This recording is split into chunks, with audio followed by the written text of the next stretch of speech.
Halo teman-teman, selamat datang kembali dalam Learn with Andri. Pada kali ini kita akan belajar mengenai perbedaan antara variabel lokal maupun variabel global. Oke. Nah, kalau kita dalam menginisialisasi sebuah variabel, ya, contohnya seperti ini, ya.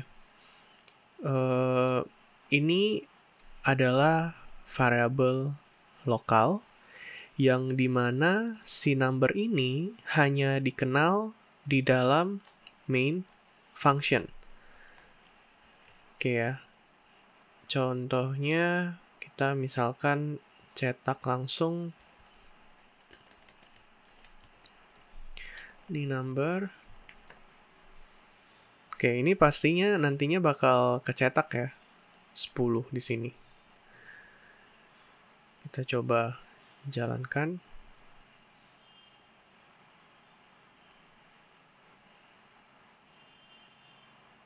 Sepuluh ya. Nah, ada juga yang disebut dengan variabel yang namanya variabel global. Contoh, di sini saya buatin gini aja ya. Number global adalah misalkan 29. Oke, kemudian saya buatkan sebuah fungsi ya. Void print number seperti ini.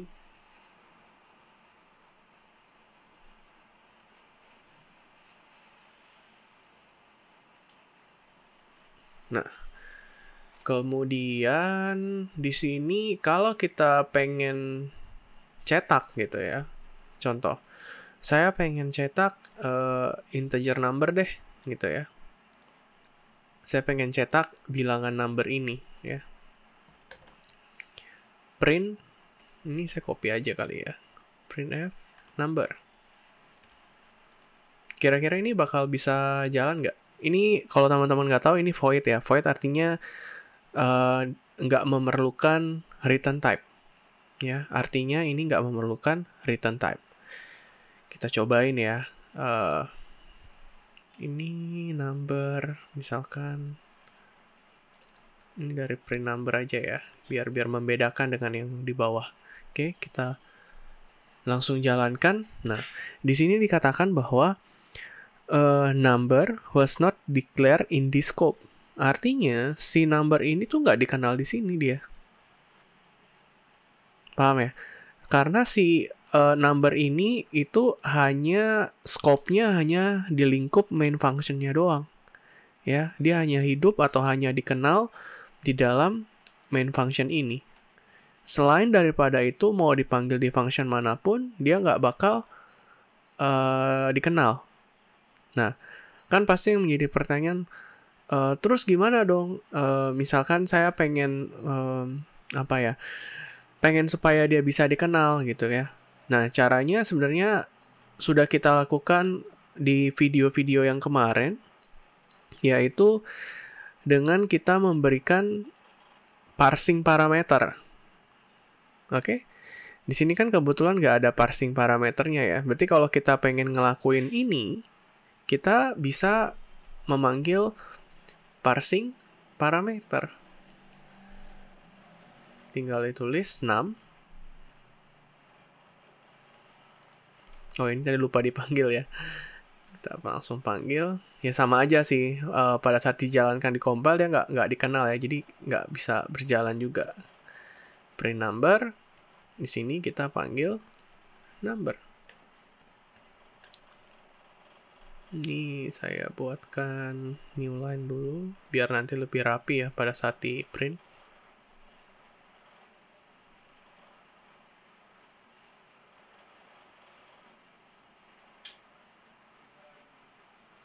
Ya, bisa ya teman-teman ya. Dia bisa menjalankan, intinya sih bisa mengenali si number ini. Paham ya teman-teman ya? Nah, terus apa hubungannya sama si number global ini gitu ya? Nah, kalau kita buatkan suatu variabel gitu ya, dalam artian dia variabel global, artinya begitu teman-teman state di sini, semua function apapun di dalam file identifier.cpp ini mengenali variabel yang namanya number global ini. Oke ya, contoh. Ini saya coba buatkan sebuah fungsi yang baru. Di sini print number 2 aja, terus saya tanpa parameter. Oke. Ini print number 2, ini print number 1. Oke. Nah, ini kita ganti jangan pakai num tapi pakai number global. Nah, sebelumnya kalau misalkan kita pakai hanya number doang di sini, itu kan nggak dikenalin ya. Nah, kita cobain kalau misalkan kita pakai number global itu dikenalin apa enggak. Nah, kita print number 2. Gini aja ya, tanpa apapun, karena di sini kan nggak perlu parameter. Kita jalankan print number. Oh, sorry. Kita habis ubah ya tadi ya, print number 1. Jadi, dituliskan. Kita compile. Kita coba lihat hasilnya seperti apa.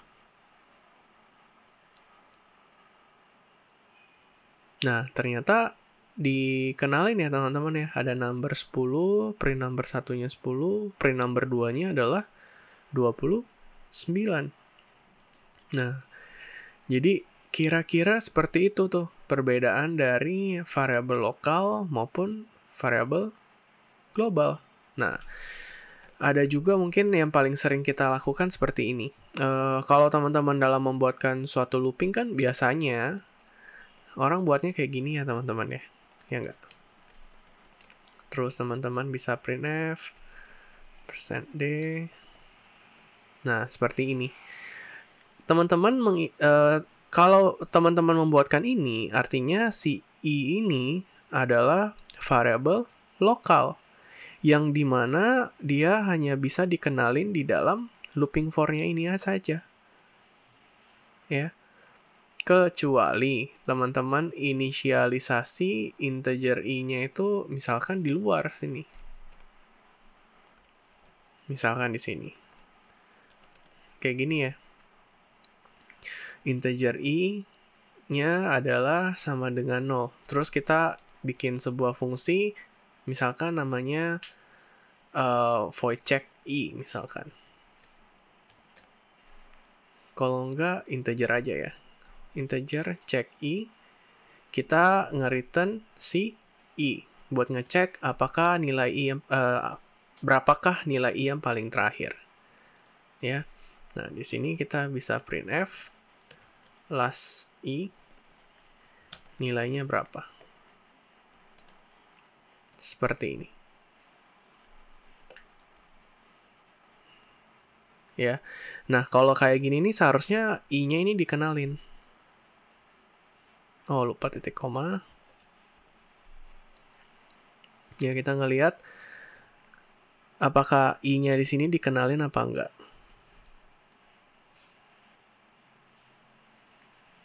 Oke. Di sini last i-nya sama dengan 5. Ya, ini saya salah. Saya harus tambahkan i seperti ini. Oke.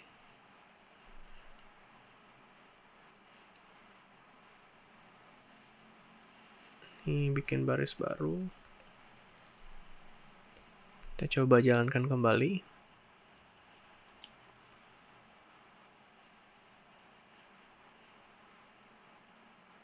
Ya.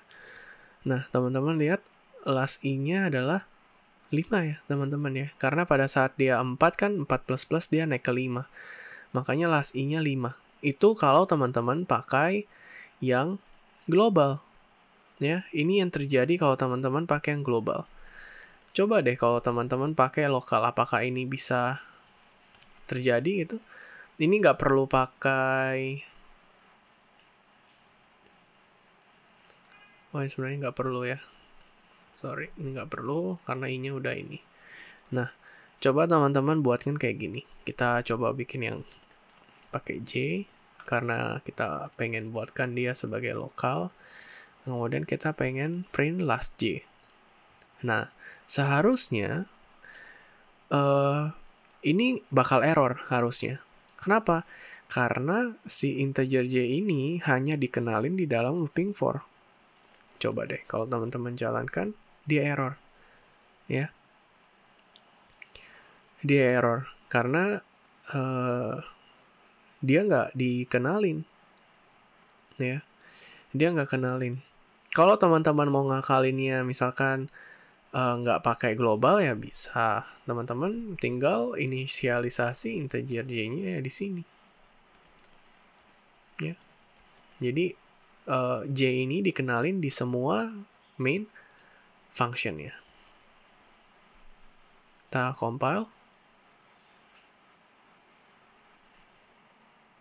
Nah, harusnya J-nya juga adalah 5. Benar ya? Last J-nya adalah 5. Ya, ini karena saya lupa new line jadi agak berantakan. Nih, kita buatkan new line dulu.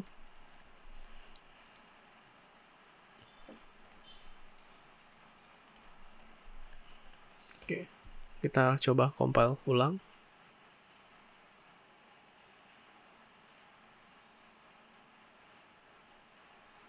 Bener ya, teman-teman ya. Last J-nya adalah 5. Ya. Jadi, kira-kira gambaran variabel lokal maupun variabel global seperti demikian, teman-teman. Oke. Semoga dengan adanya video ini, teman-teman menjadi lebih ngerti. Ya. Sampai ketemu lagi di video yang mendatang.